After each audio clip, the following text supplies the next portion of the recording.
All right. Hello. Buenos dias, buenas tardes, buenas noches. I'm going to try to do this real quick because I still have construction going around. These are new homes being built and there's going to be a lot of noise in the background. So I hope you can hear me, but I'm going to try to make this short. Today's story is about me crying in Walmart. So, anybody that knows me knows that I'm kind of a spontaneous person, not critically spontaneous to the point where I'm putting people's lives in danger or in my life in danger, but I'm very spontaneous. I'm not going to say that moving to Mexico was spontaneous. This was something that I planned for a couple of years, but I think to other people, it seemed to be spontaneous. So it caught them off guard. It caught them as a shock that I wanted to move here. Some of the things when I moved here, I did not plan for. So when I moved here, I knew very little Spanish. I think enough to get me by. Thank you, the salutations, and to ask questions on how much the price is for one particular item.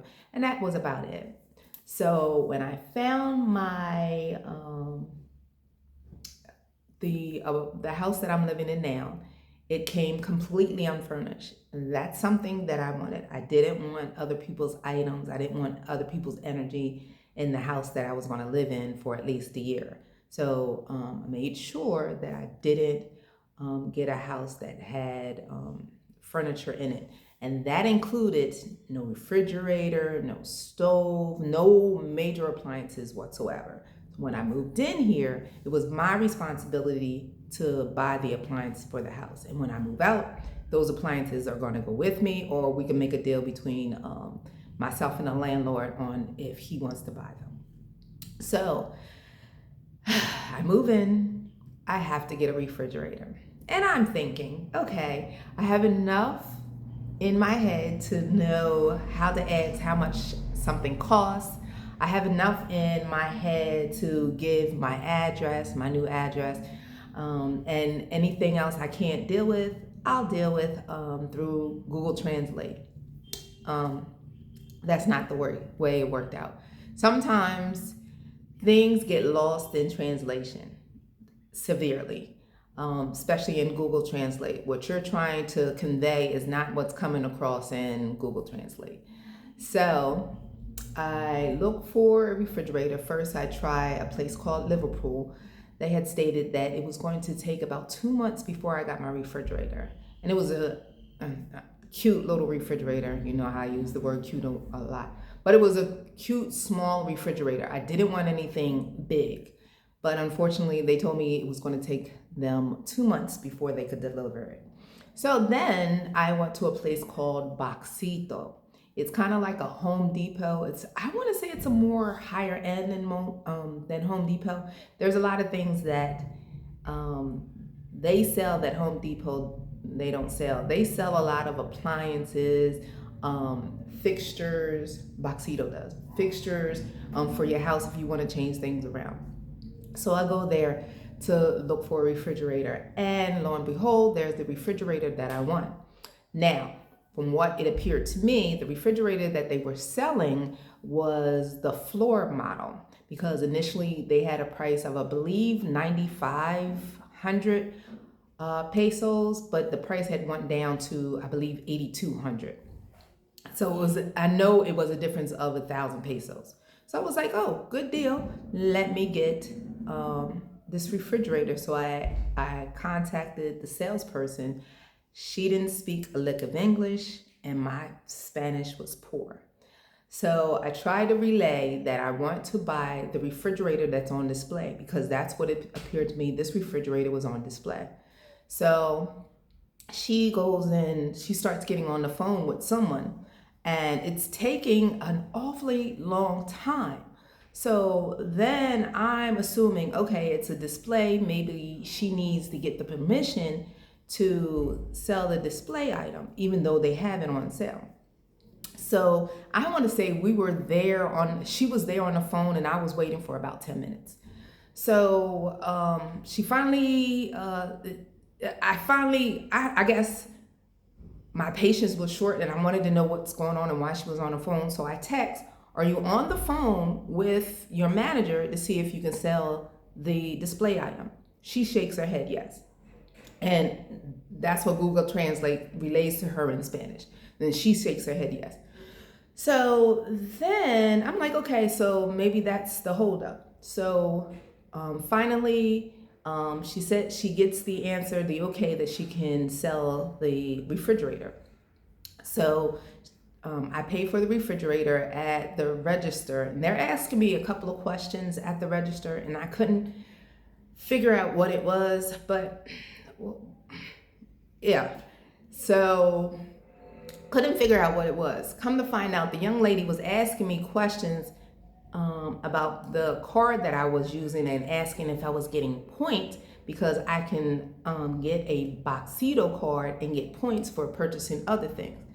At the time, I didn't really want to worry about that, and I don't want any credit, which was kind of weird because I thought getting credit here was kind of difficult. But anyway, so then I have to show the receipt. After I get my receipt for the refrigerator, I have to go further down on this line to show my receipt to I don't know what his purpose was, but I had to show my receipt to this gentleman. And I asked the gentleman, will it be here by a certain date? Because the young lady that assisted me told me that it would be here by next Thursday. And I asked, would it be here by next Thursday? He hesitated. I believe that the hesitation was because I was speaking in English. So I let it go. He hesitated and he said, see. Okay. So I just trusted everything. I looked on my receipt and it said that it was going to be delivered by the following Thursday, or it gave the date, said it in Spanish. But then Thursday, so it was so stressful because I couldn't communicate to them. They were frustrated with me. You can clearly see that they were frustrated with me. And I started asking myself, could I do this? As far as purchasing items for my house, could I really do this? And part of me was like doubting myself and saying that I couldn't. So I left the store. I went to Walmart to buy some groceries to cook something for me to eat. And while I was at Walmart, I just broke down and cried. I mean, I still feel it to this day. I broke down and cried at Walmart. And because I was doubting myself, I was questioning, what the heck did I get myself into? Am I going to be able to do this? I don't want to go back to the States, because if I go back to the States, I have to work. I don't want to work anymore. I live a soft life.